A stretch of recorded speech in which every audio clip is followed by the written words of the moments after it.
Good evening, I'm Andrew Chang. And I'm Adrienne Arsenault. Tonight, a CBC News investigation uncovers disturbing allegations against a longtime junior hockey coach. This, to me, seems predatory. Dozens of inappropriate emails and allegations of problematic behavior. Why it may be just one part of a troubled history. Waiting for a refund for a canceled flight? It's good to hear that there is some light at the end of the tunnel. What sources tell us about the multi-billion-dollar deal in the works. Frustration over the pace of vaccination in Canada's largest city. They're stressing it's a race between the variants and the vaccines, and at age 82, please dear, I'd like to get one. Plus, does this Nanaimo Bar look right to you? You would never make anything that looks quite like this. Oh, I'd be ashamed. A very Canadian dessert dispute. This is The National. We start tonight with the CBC News investigation. After more than 40 years behind the bench, a junior hockey coach in Ontario was suddenly suspended earlier this year. Tonight, we can tell you why. It's because of dozens of inappropriate emails and texts sent to a player. Bernie Lynch was head coach of the Fort Frances Lakers in northwestern Ontario until January. That's when the player and his family complained. Now, tonight, they are speaking out. We've agreed to protect their identities because they are concerned about backlash. Jonathan Gatehouse takes us through the story. She only discovered it by chance. An email left open on the family computer to her 20-year-old son from his hockey coach. Some things sort of struck me. There was language usage and content that was not appropriate.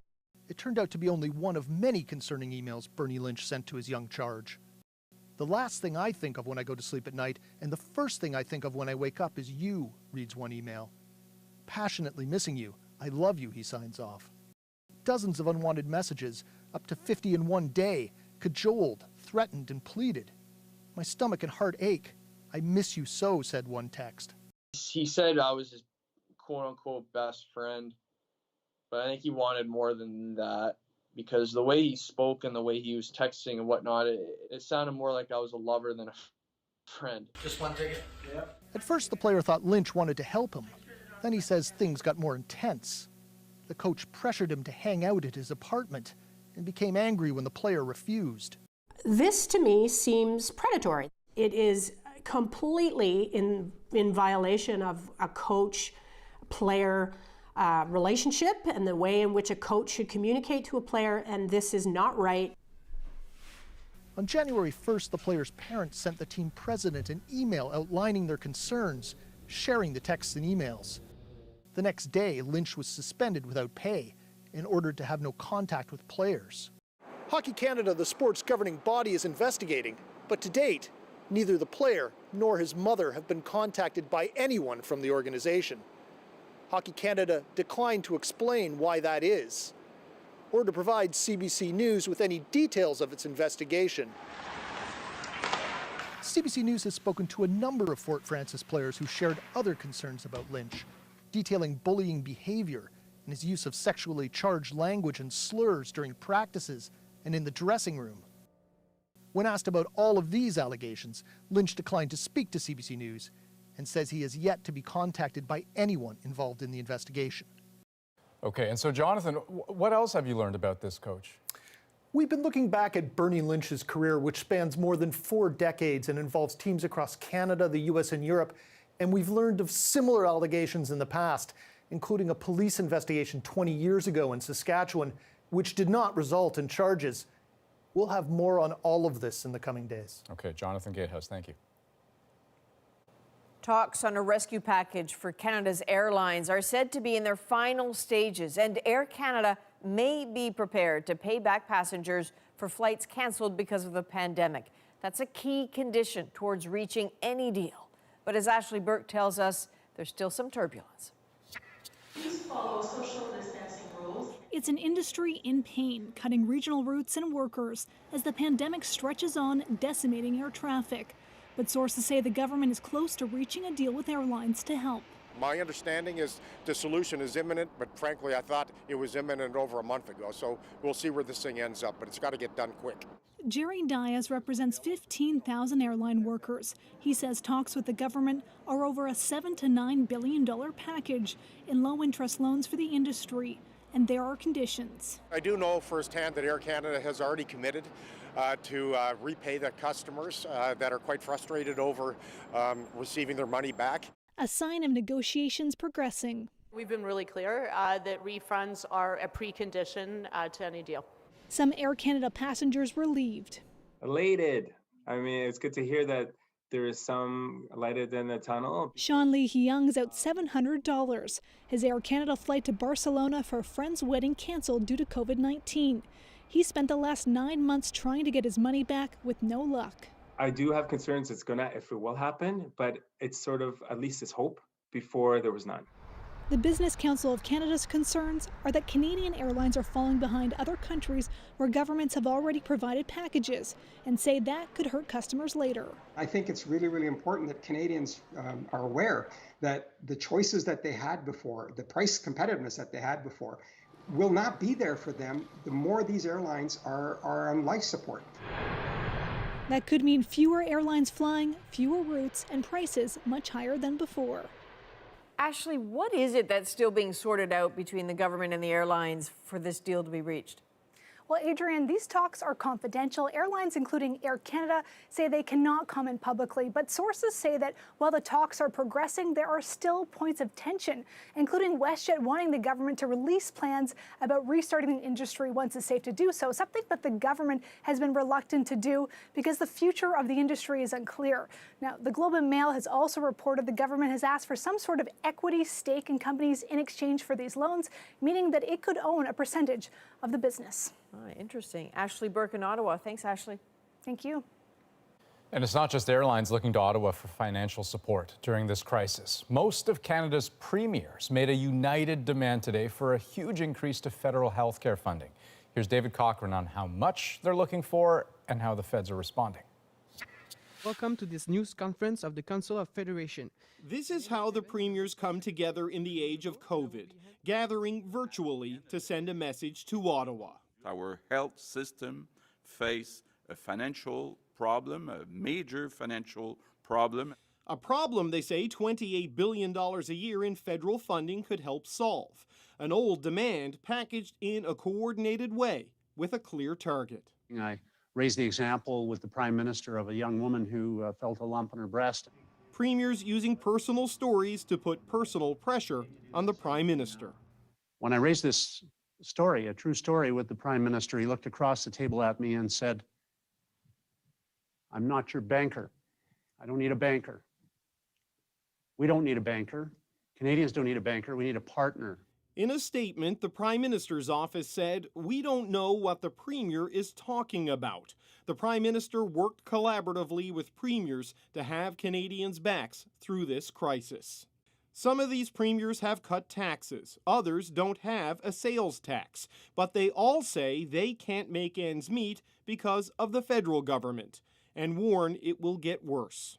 We have not any idea yet what the long-term cost will be for those who will suffer long-term symptoms from COVID-19. The federal government isn't saying no, just not mid-pandemic, when it's already financing most of the country's COVID costs.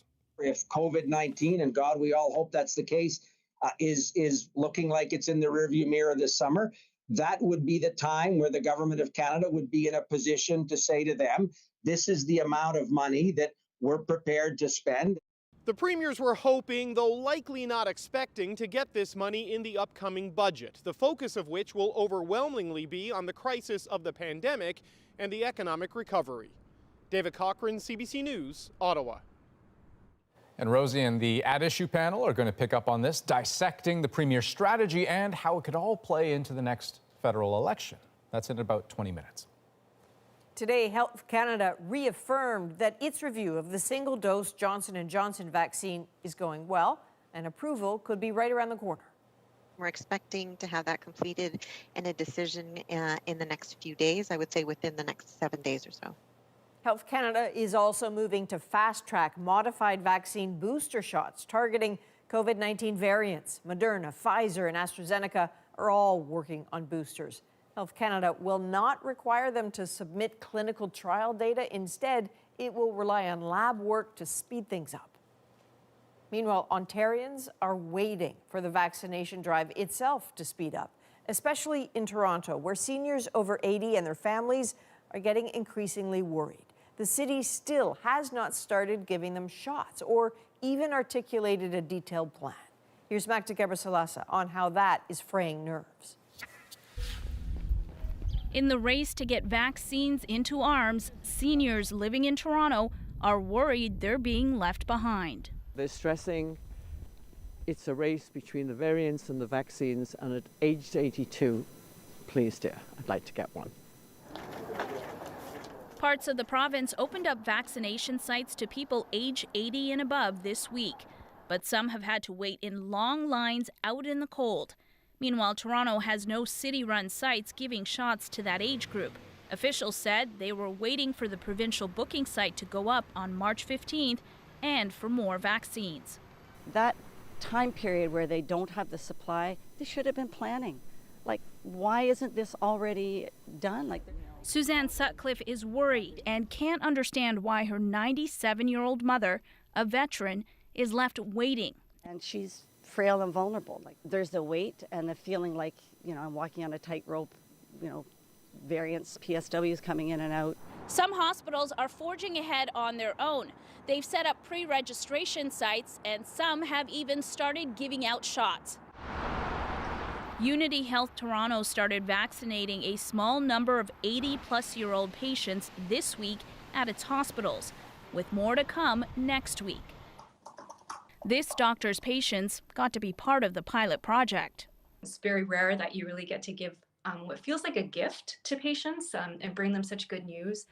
But this should be happening right now across the city, says this doctor, and she blames the province for its planning. We just need to ramp it up in a major way and get everyone vaccinated. A pilot project to get pharmacists helping with that kicks off next week in 3 regions, including Toronto. But the wait continues for these two for now. Magda Gebrselassie, CBC News, Toronto. Well, Ontario's College of Physicians and Surgeons has issued 3 cautions to an Ontario pediatrician, saying some of her tweets about COVID-19 have been misleading, misinformed, and irresponsible. The judgment follows multiple complaints about tweets from Dr. Kulvinder Kaur Gill. In a series of posts last summer, Dr. Gill criticized lockdown measures and even stated a vaccine was not needed. The college says Dr. Gill plans to appeal at least 2 of the cautions. Life in lockdown has been tough for Canadians, and it's put women at a greater risk of domestic violence. Yesterday, the Quebec Premier addressed the province's recent surge in femicide. But as Sarah Levitt explains, many say the solution needs to be more than just words. I was shocked. I couldn't believe it. The murder of a woman in Laval, Quebec is sending shockwaves as far as Haiti. From Port-au-Prince, Carol Pedre says he can't believe his friend Marie-Edouard is dead. The last time he saw her was this summer when the Haitian woman visited to celebrate her recovery from COVID-19. She survived COVID. She was like, I have to do a photo shoot because I want to live my life right now. 2 weeks ago, the 32-year-old was shot dead outside her apartment building. Just 48 hours earlier, she'd gone to police to report a threat on her life. Edouard is just one of 5 women who have been murdered in Quebec in the past month alone. Yesterday, Premier François Legault addressed the issue at the start of a health briefing. Il y a rien de masculin. Not mincing words, Legault said he was speaking directly to men, telling them there is nothing masculine about violence against women. Now, women's groups across the province have a message of their own for Legault. They want action. It's useless for me that Prime Minister Legault says it's a shame. It's a shame for the men. It's a shame for Quebec government not to act. A rise in violence against women isn't just a Quebec problem. The Assaulted Women's Helpline says at times it's fielding almost twice the number of calls from across the country. The pandemic is a major factor. Women are in an extremely precarious situation because they're doubly isolated. They were isolated before, but now they can't even go out. We can't go out after a certain time. We can't go to another region. We can't escape. As for Marie-Edouard, police are still investigating but have yet to arrest a suspect. The police or whoever was working on that case didn't take her seriously or didn't maybe believe her. A mistake, he says, that ultimately led to her death. Sarah Levitt, CBC News, Montreal. Alberta's opposition is calling for a public inquiry into a deadly COVID-19 outbreak at a meatpacking facility in Red Deer. There have been outbreaks in meat packing plants all over the country. However, in other provinces, shutdowns occurred well before the infection numbers got anywhere close to what we've been seeing here in Alberta. The comments come a day after a fourth death was linked to the Olymel plant. In all, more than 500 cases have been connected to the facility, which partially reopened its doors today after shutting down on February 15th. In the midst of this pandemic, more Canadians are turning to high-interest payday loans to just get them through. It's quick cash at a high price with interest rates sometimes close to 50%. As Diane Buckner tells us, pressure is mounting on the government to take action against so-called predatory lenders. Patricia Edwards didn't qualify for a bank loan, so when her two daughters needed help to pay their bills, she took a $3,000 installment loan from a payday lender. So I was like, okay, let's see if I qualify for the loan because I'm working at the hospital. Now she's out of work and struggling to pay a 47% interest rate on top of her own bills. If I could get a $10,000 Visa card for 19%, I would get the Visa card and go pay them all off, and then I'll only owe 19% on the Visa card.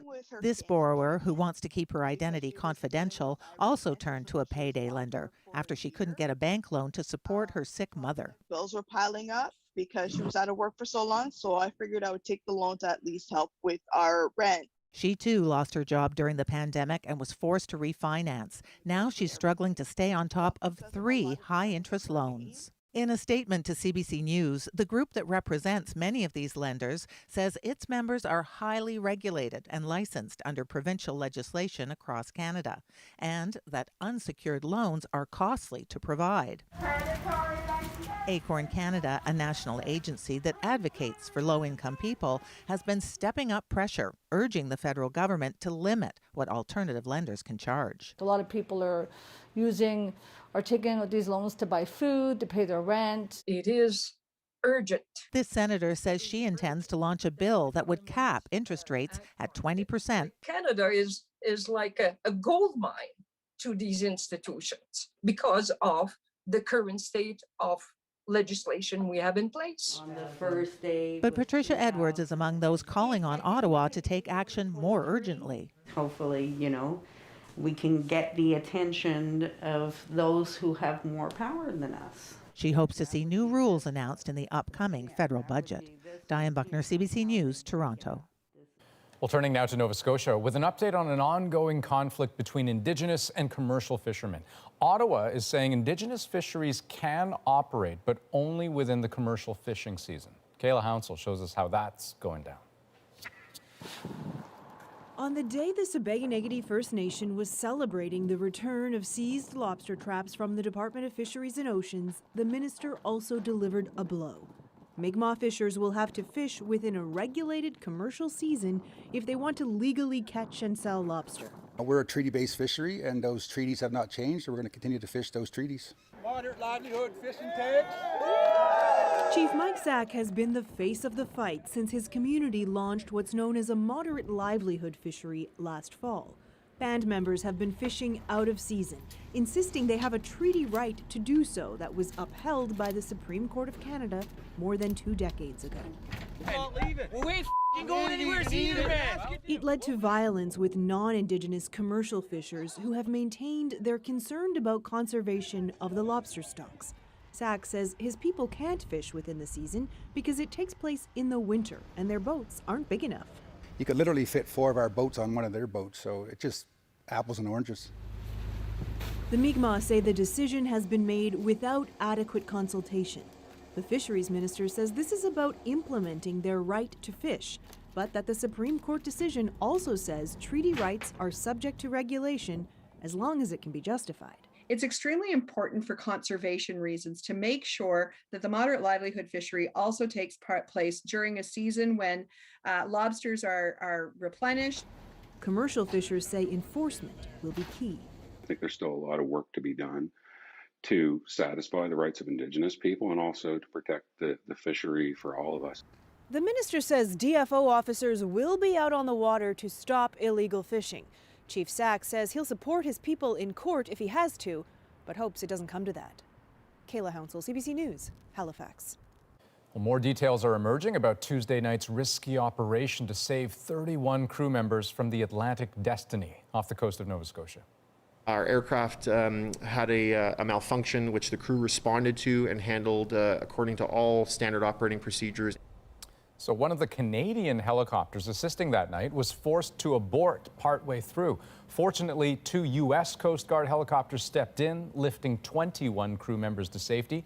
The next morning, 6 people still on board were forced to jump from the ship onto a small Canadian Coast Guard vessel just moments before the Atlantic Destiny sunk into the ocean. New signs tonight of the growing rift between Prince Harry, Meghan, and Buckingham Palace. I don't know how they could expect that after all of this time, we would still just be silent. Next on The National, why both sides are now facing allegations. At Issue tackles the Premier's plea for more federal money. Now is the time to act and increase the Canada Health Transfer. But is now the time to ask? And a New York Times cooking photo stirs up a very Canadian controversy. The ratio is kind of all wrong. The bottom, the base layer, the coconut and chocolate, and the custard layer. Nanaimo Bar? More like a recipe for disaster. We're back in 2.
Tsunami alarms sounded on New Zealand's North Island today after a third strong earthquake struck the area in a matter of hours.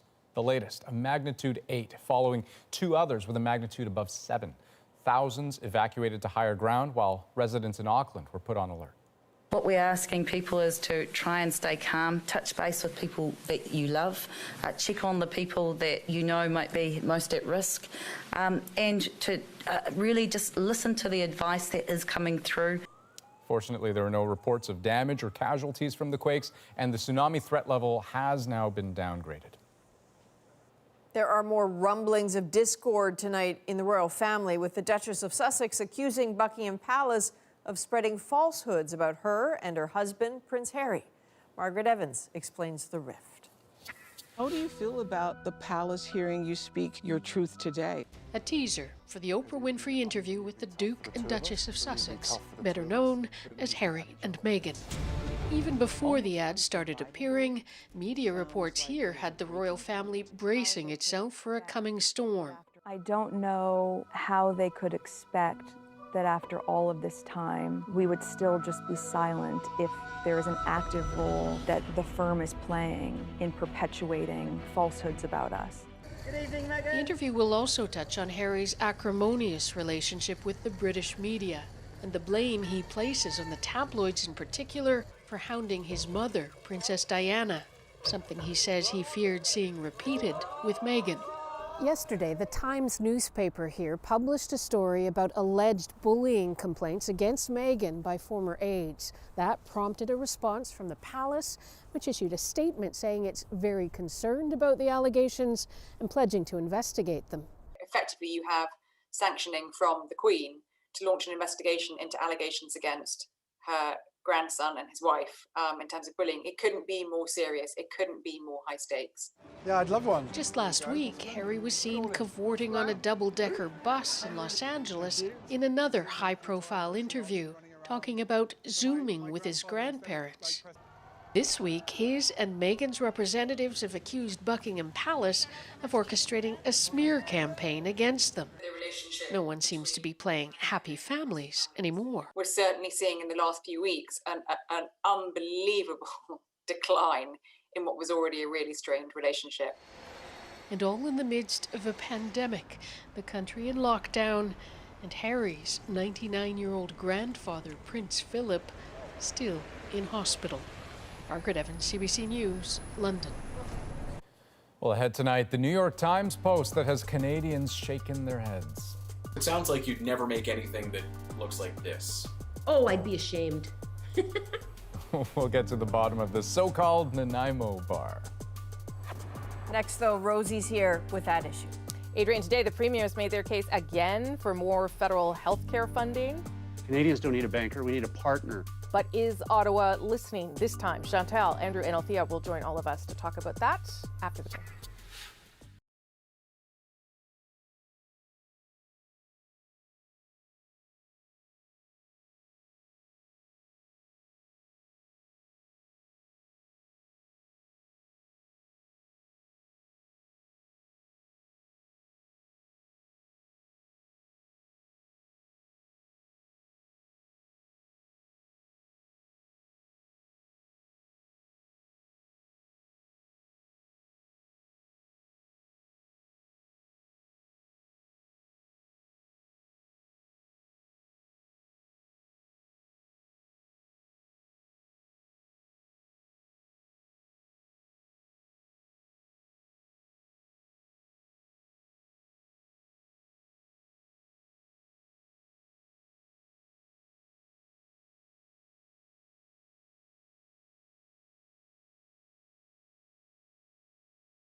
so excited to get inside that tent and start baking. Bake! When I bake, I want you to feel like you've been given a hug after you take a bite. The Great Canadian Baking Show, Sundays at 8 on CBC and CBC Gem.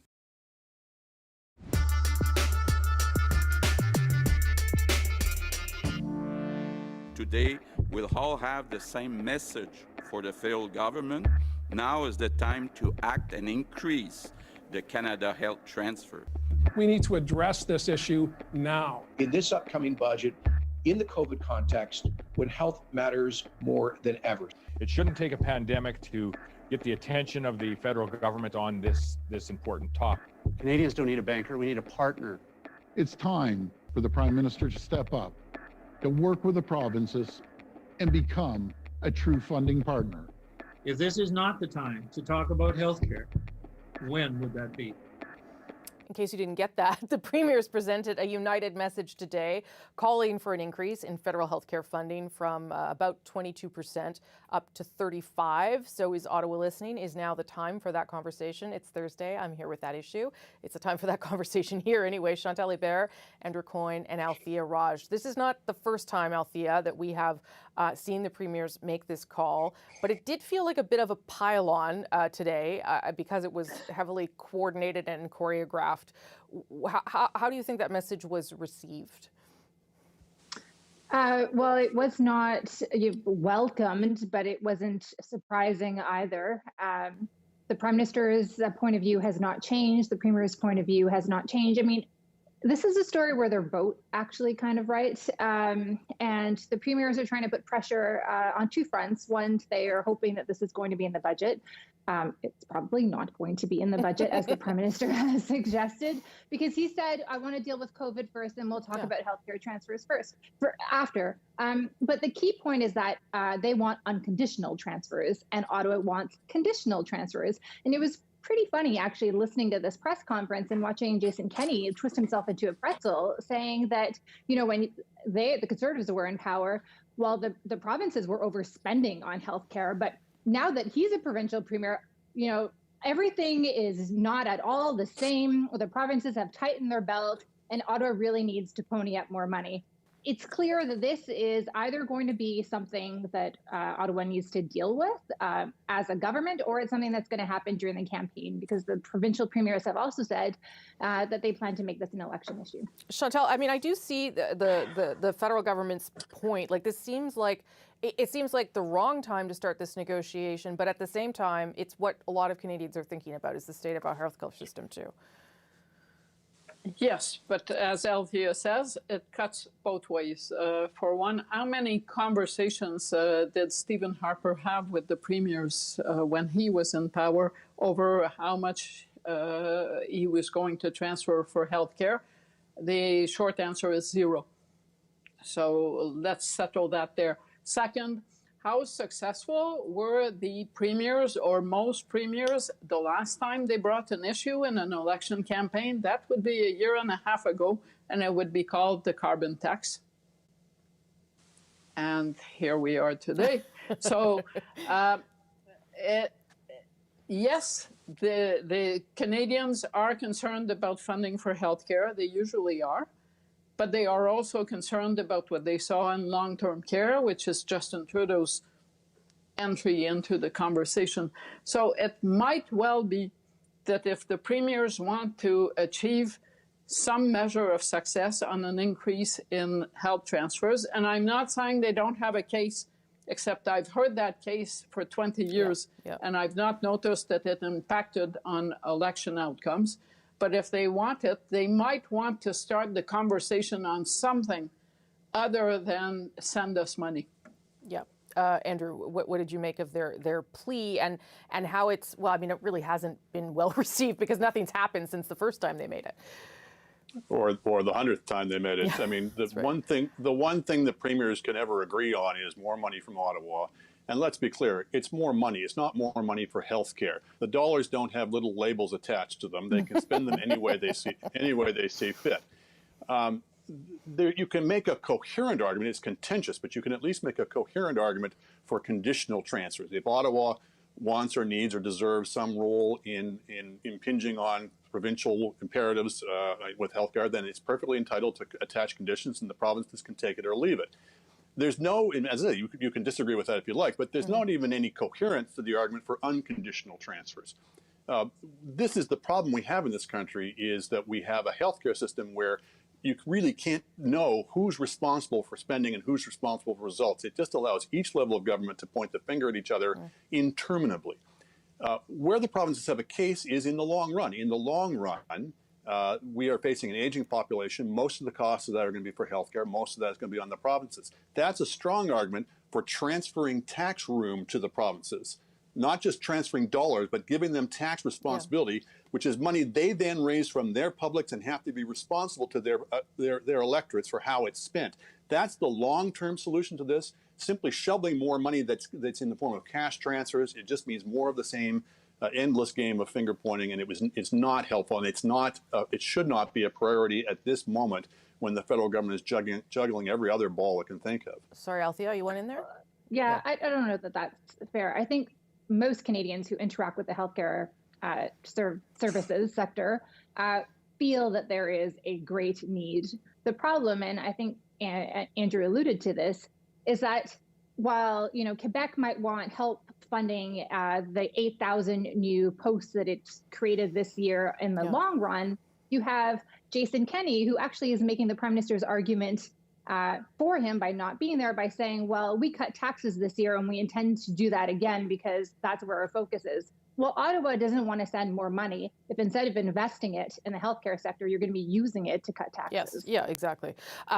Well, there's still an issue, if we're going to get into it, that we're not even close to knowing whether we're getting a proper bang for a buck from the amount that we're spending now in the healthcare system. Yeah. The system is still largely unreformed. Mostly it's unreformed because anytime there's pressure to reform it, Ottawa comes along with more money. Chantal, last point on that. I'll just go to messaging. If you keep doing the same thing and it brings the same outcome, in this case, nothing, and no sign that you're really mobilizing public opinion, you're probably in need of a different strategy. I don't have a lot of time, but obviously they're doing this too because they see the amount of money the government is shoveling out right now in terms of the government's pandemic spending. And there were some questions this week about whether it's been, quote unquote, too much. Here's what Chrystia Freeland had to say about that. I've been surprised to read some commentary suggesting that Canadians may be doing too well for their own good. Some have pointed to rising household disposable incomes in the first 9 months of last year as evidence that our government acted too swiftly and too effectively to support Canadians. I disagree. Andrew, what did you make of her defense there, or the criticism itself that the government, by extending support systems into June now, is being, quote unquote, too helpful? Well, the specific criticism is they've given people way more money than actually was required in terms of their lost wages and income. The point of this was to keep people whole. They've gone way more than keeping people whole. Without the transfers, disposable incomes would have been down about 4%. With them, they're up 17%. So they're giving people way more than was actually required, which would be fine if money were free. If you're having to borrow that money, even at low interest rates, low for a time, then that becomes a different matter. You can say, look, it was a crisis situation, it was an emergency, no one had time to get everything fixed around. That's fine. But if you're looking forward and you're now talking about layering on another $100 billion in stimulus on top of the money that's already been tucked away in people's savings accounts, just waiting to be spent, then I think you say, okay, you've got to start. It may have been a forgivable mistake in the short run, but in the long run, how are you going to react to that? Are you going to just layer on more money on top of that, or are you going to start to pull it back? Okay, don't have long, Chantal. For one, I didn't hear any premier complain about Ottawa being too generous. Just setting that aside. And second, I am uncomfortable about doing the macro analysis of this, thinking about people in low-income jobs who have woken up the next morning with 0 jobs and saying, oh, they all got too much money, so I'm going to stay away from this. Althea, last word to you. Yeah, I agree with that. I think it's important to note that we're talking about in the aggregate, whereas some people got a lot of money that probably did not lose any income at all. And you have people, like I'm thinking about 15-year-olds who got CERB, and you have people who lost all of their income and they were barely just getting by. And so she was trying to recast the issue because the government, frankly, deserves to be criticized for some of the programs that were ill thought out. Why would you give thousands of dollars to teenagers who live with their parents? That did not make sense. Okay. Good conversation, everybody. Thank you. Before we go, be sure to subscribe to At Issue, the podcast for extra content. This week, we're going to talk about the politics of bailouts. You can find that on any major podcast app, our website, cbcnews.ca/The National. Okay, Rosie, you know the drill. This is the time when you spill. What are you working on for this Sunday's Rosemary Barton Live? Well, I know that CBC is going to be looking back at the year that was when the pandemic started, which is around next week last year. And we're going to try and do that a little bit on the show, too. We're going to talk to Canada's Chief Public Health Officer, Dr. Theresa Tam, about what she is expecting in the weeks and months ahead. And we're going to do the thing I want to do the most on this show, on my show every week, and that's talk to people who are about to get vaccinated, because who can get tired of that story? Fantastic. Thanks, Rosie. Thanks. Well, we've all watched schools scramble to adapt to COVID times, but what about other classes? We are really going above and beyond what Toronto Public Health is asking us. Next, how language and cultural classes are staying safe and engaging. Plus, if this photo makes you cringe, you are not alone. The Canadians calling out the New York Times for its take on the Nanaimo Bar.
Fire it up. Let's do this. Catch all new episodes of Kim's Convenience.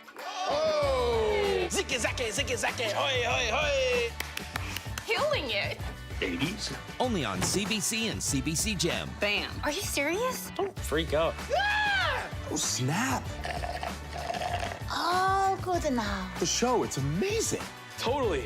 Totally. Kim's Convenience. Want to see? Tuesdays at 8 on CBC and CBC Gem. Well, just as schools have had to make all kinds of changes to become pandemic safe, so have other kinds of classes, like language and cultural studies. And as Deanna Sumanak-Johnson explains, they've had to face some extra challenges too. Masked and distanced, they're learning all about their family's culture. This Greek language school used to teach 1,000 kids all over Toronto. Since the pandemic, it has just 400 students, some learning online, some in person at the Greek Cultural Center. Tough changes to make, but necessary, says its director. We did cap the size of our classes to 10 students. We are really going above and beyond what Toronto Public Health is asking us, because for us, it was more important to keep these schools open and working. Language and cultural schools across Canada have had to deal with some of the same challenges as public schools and a few extra hurdles, like figuring out where to hold classes, with some of the usual places no longer an option. In Calgary, this imam decided to move Arabic language and Islamic studies classes entirely online. He felt keeping distance and sticking to the rules in schools was enough pressure on the kids. So we didn't want to add to that stress and exacerbate and aggravate whatever they're dealing with. So we said, look, you go to school during the day, you come home, let's have your evening classes online. Dalton. But keeping students engaged during the pandemic isn't easy, whether online or in person, where wearing a mask can get in the way of teaching language. I tend to express a lot with my facial expressions, and like when I'm wearing masks, they will feel me less or like in like a slower pace. So like I will try to kind of adapt to that a little bit. Still, for many, the hurdles are worth it. I like about there's recess and you could learn different letters. So furor needs some normalcy and some fun in a year where both are sorely needed. Deanna Sumanak-Johnson, CBC News, Toronto. Next, the New York Times gives a shout out to Canada's beloved Nanaimo bars, and Canada shouts back. People take very strong sides with Canadian treats. Okay, so what's wrong with this picture? The backlash over a baking flub after the break.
I'm Jamie Poisson, and tomorrow on CBC's daily news podcast Front Burner, why a former Guantanamo Bay prisoner, now the subject of a Hollywood feature, wants an apology from Canada.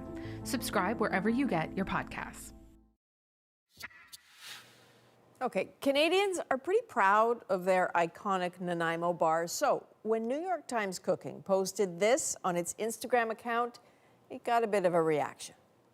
So maybe just not the one the Times expected. To the horror of many in this country, the picture amounts to Custard's last stand. Thomas Declan explains. When Canadians drift off into dreams of sweet treats, here's what many picture. That Vancouver Island export, part of the country's culinary culture like few other confections. Surely not this. What the New York Times dared present on Instagram as a Nanaimo bar, audaciously adding, "Canadians, this one's for you."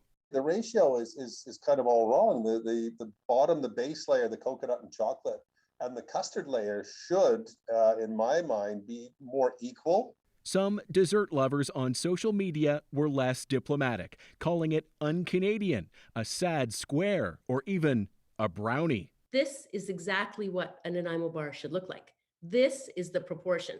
And Susan Mendelson should know. She wrote the definitive recipe in her 1980 book, Mama Never Cooked Like This.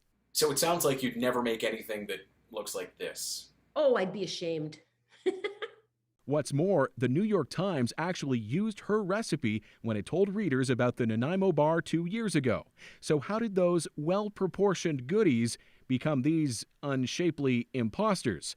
Well, here's the official answer. There was an offset spatula situation going on, and you got a ripple effect, kind of like, a pond refrozen after a couple of warm days.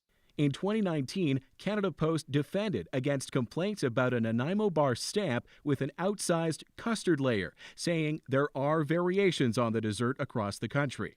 The neat thing about cuisine is it's a language, and it evolves, and it's live, and recipes change as they pass down through time. Remember, Canadians eat food all the time that's a departure from the original. Think pizza or sushi. But People take very strong sides with Canadian treats. And that's just Nanaimo bars. Don't get us started on butter tarts. Thomas Dagle, CBC News, Toronto. Wow. That's a good story. Next on The National, a sweet message to a favorite grocery store clerk. The story behind this poster and just how much it meant. Next in a moment.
Emmy Green just turned 4 years old, and there's one thing she knows for sure. She misses seeing Calvin, her favorite grocery store clerk. They haven't seen each other for a while because of the pandemic. So Emmy decided to create something for Calvin to show him just how much she misses him. And tonight, it's our moment. I miss Calvin. I miss seeing him at grocery store. Emmy really made my day. Our mother said, well, Emmy, who do you miss? And with COVID-19, you can't see it. And she said, Calvin. And her mother said she didn't tell her. She just came up with Calvin in Dominion. I write my name, E-M-M-Y. I mean so much to her, and she means so much to me. And then I knew there and then with that poster like this, is just for real. Like out of all the people, or maybe your grandparents or uncles, aunts, anybody, every time she goes shopping with her mom, she used to say, Mommy, can we go through that nice man's chicken? It made me feel that I was special. Like for a kid at that age to focus on me and to give me a feeling of being special. And I thought to myself, and she's special too, right? Yeah, I'll say sweetness in spades. Oh my gosh. And so great little addendum to this. The two actually got to speak to each other on CBC Radio on the St. John's Morning Show. First thing she said, I love you, Calvin. Nice. So they haven't seen each other since before Christmas. Apparently last time they did, Emmy tried to hug him and he said, no, I'm going to show you the elbow hug. But yeah, that's great. Love it. That is the National for March the 4th. Good night. Good night.